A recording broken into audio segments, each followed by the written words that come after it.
This is our Forex blog for November 29th, 2011.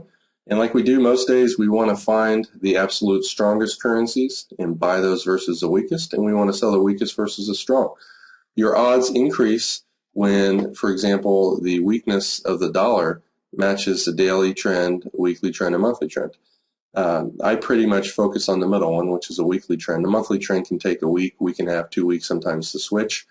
But the weekly trend can take a day to day and a half, sometimes 2 days with a strong trend to switch. If the weekly trend is up, preferably you'd want to trade that when the real-time strength is up. Some days, like you can see today, is a counter trend day. But with the yen, where the weekly trend is down, you also have weakness. A lot of times the dollar has weakness, the yen has weakness. Dollar has strength, the yen has strength most of the times.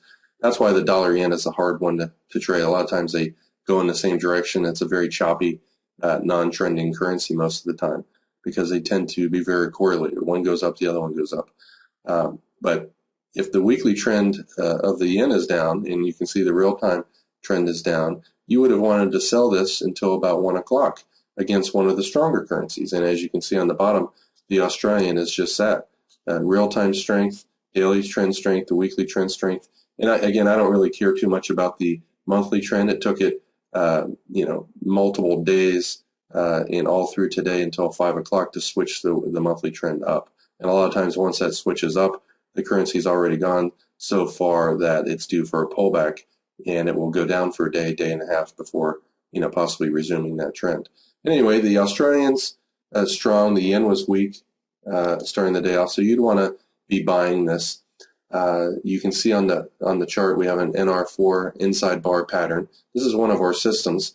Anytime you see a narrow range pattern like that, if the price is above the hourly and it breaks out above the high, typically you'll have a nice strong trend. And as you can see, this broke out right here at 77.41 and went all the way up here. So it went up about 60 pips. And even if you miss that trade, you have a lot of opportunities. One, if it breaks out and you have a nice little flag pattern right here, those tend to be very profitable trades. By the way, this breakout of a narrow range pattern is probably 50-50. Some days it's even 40% winning. It doesn't work a very high percentage of the time, but when it does tend to lead to big trend moves, and that's why we built it in the software. Some of our systems have very high win rates of 60 to 80%. And on some days they're even as high as 100%. In other days they might only be 50%, but this is not one of those. It's 40 to 50, maybe 55, 60% some days. But when a trend does break out and it doesn't immediately come right back down, typically it does continue. When you get a flag pattern after a breakout, it hits resistance like the 50-day moving average right here. If it doesn't pull back from there, it's likely to go up again, and you can draw your fibs off that first wave, and you have profit target levels, ahead of time. And in fact, this one is the beginning of that trend.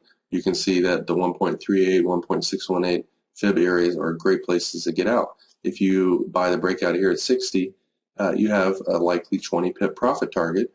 And anytime your likely profit or potential profit is 2 times, 1.5, 2 times or more than your risk, it's a trade worth taking. You can see the daily trend's up, the weekly trend's up.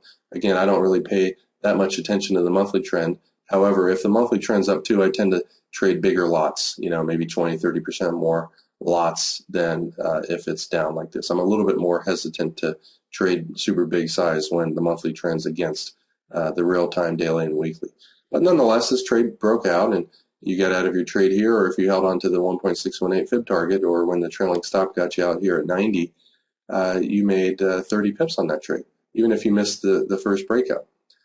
And once a trend moves up, a lot of times you get a deep pullback. One of our systems is an Elliott two-wave pullback. After a market's moved, usually 50 to 80 pips or more, unless it's super strong, it's going to make a two-wave pullback.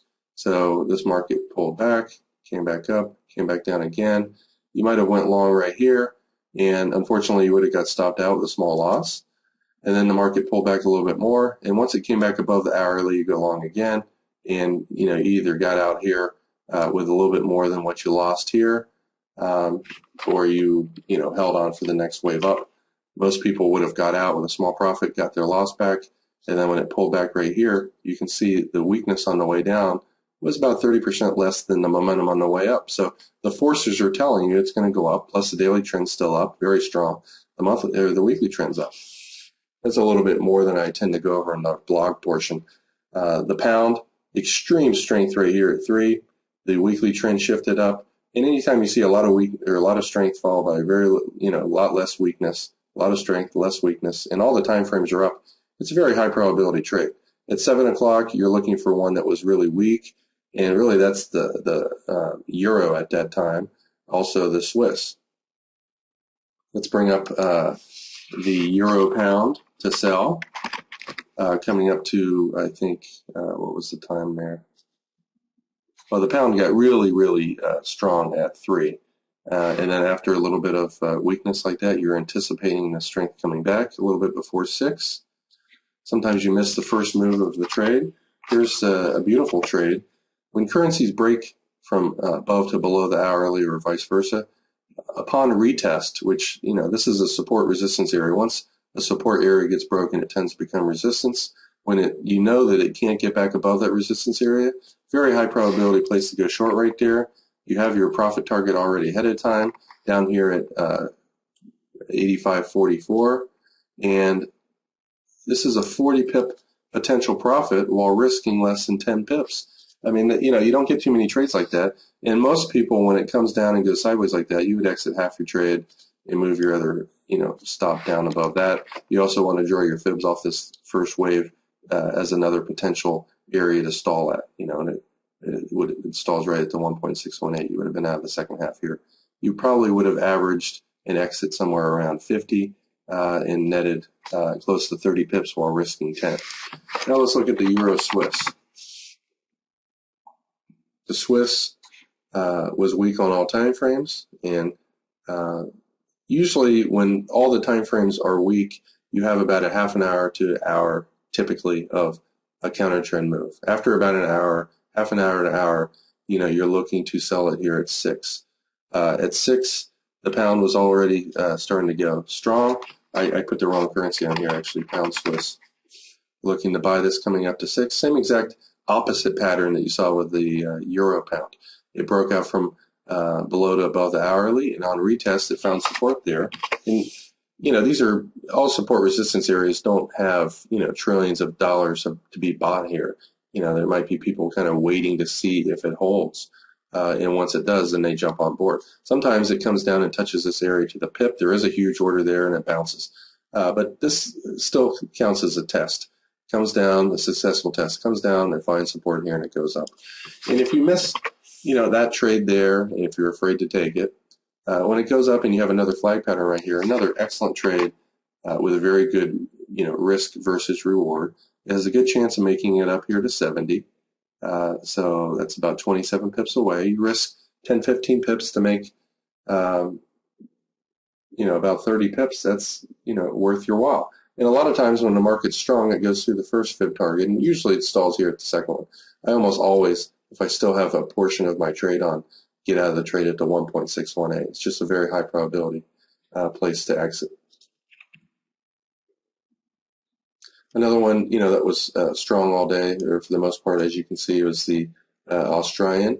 Not many people trade the Euro Australian, but when you have a weak Euro and strong Australian, you're going to have, nice smooth trends like this. And the currency meter, if you are able to get past your comfort zone trading currencies you're not used to, you might have went short right here and made a little bit. The market came back up. This is one of our 2 entry methods. One's a pullback and one's a sideways rectangle pattern.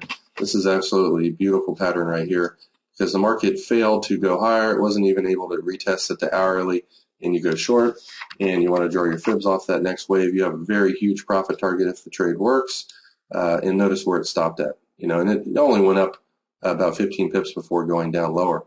But this profit target's a great place to use. 3333, short around here. It's about 65 pips away while risking 10 or 15 pips. And that's really the key to trading. Small losses, bigger wins. Focus on the strongest currencies and focus on the trades that are most likely to give you big pips in comparison to what you're risking. If you're risking 10 pips, take trades that are likely to give you 15, 20, in some cases 30 to 50 pips. And, when When you don't see those good trades, do nothing. Don't take any trades. Don't throw your money. Don't gamble when there's nothing going on. And that's really the differential between successful, very profitable traders that keep making more money each month than they did the month before, and traders that, wipe their accounts out because of impatience and lack of discipline. Some days are excellent, and there's a lot of really high probability trades. Remember, the Swiss also was weak, so the Australian Swiss also would have been an excellent one to be buying all day, as you can see. Once it gets to the upper containment band, usually that's the place where it runs out of steam, and that also makes excellent profit targets. But let's look at the last wave from here. Notice where the market stalled. Fibonacci area, Fibonacci area. Done.